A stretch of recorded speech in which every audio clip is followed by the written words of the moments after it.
Hi, boys and girls. Today is Wednesday, May 6th, and I'm going to read you Charlie and the Chocolate Factory. And I am outside on my deck because it's a beautiful day today. So I'm reading you chapter 6 today, called The First Two Finders. The very next day, the first golden ticket was found. The finder was a boy called Augustus Gloop, and Mr. Bucket's evening newspaper carried a large picture of him on the front page. The picture showed a 9-year-old boy who was so enormously fat he looked as though he had been blown up by a powerful pump. Here's the picture. Great flabby folds of fat bulged out every part of his body, and his face was like a monstrous ball of dough, with two small, greedy, curranty eyes peering out upon the world. The town in which Augustus Gloop lived, the newspaper said, had gone wild with excitement over their hero. Flags were flying from all the windows, children had been given a holiday from school, and a parade was being organized in honor of the famous youth. I just knew Augustus would find a golden ticket, his mother had told the newspaperman. He eats so many candy bars a day that it was almost impossible for him not to find one. Eating is his hobby, you know. That's all he's interested in. But still, that's better than being a hooligan and shooting off zip guns and things like that in his spare time, isn't it? And what I always say is, he wouldn't go on eating like he does unless he needed nourishment, would he? It's all vitamins anyway. What a thrill it will be for him to visit Mr. Wonka's marvelous factory. We're just as proud as can be. What a revolting woman, said Grandma Josephine. And what a repulsive boy, said Grandma Georgina. Only 4 golden tickets left, said Grandpa George. I wonder who will get those. And now the whole country, indeed, the whole world, seems suddenly to be caught up in a mad candy-buying spree. Everybody searching frantically for those precious remaining tickets. Fully grown women were seen going into sweet shops and buying 10 Wonka bars at a time, then tearing off the wrappers on the spot and peering eagerly underneath for a glimpse of golden paper.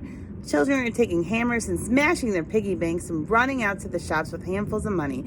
In one city, a famous gangster robbed a bank of $5,000 and spent the whole lot of candy bars that same afternoon. And when the police entered his house to arrest him, they found him sitting on the floor amidst mountains of candy, ripping off the wrappers with the blade of a long dagger. In far-off Russia, a woman called Charlotte Roos claimed to have found the second ticket, but it turned out to be a clever fake.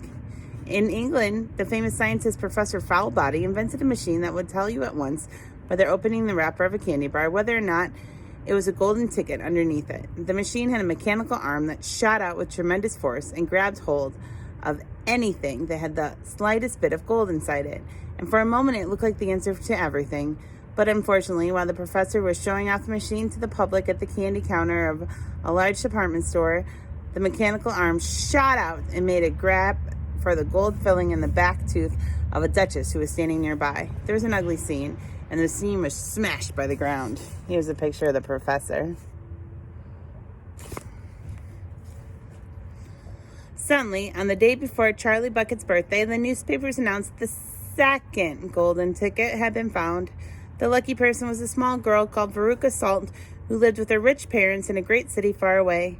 Once again, Mr. Bucket's evening newspaper carried a big picture of the finder. She was sitting between her beaming father and mother in the living room of their house, waving the golden ticket above her head and grinning from ear to ear. Veruca's father, Mr. Salt, had eagerly explained to the newspapermen exactly how the ticket was found.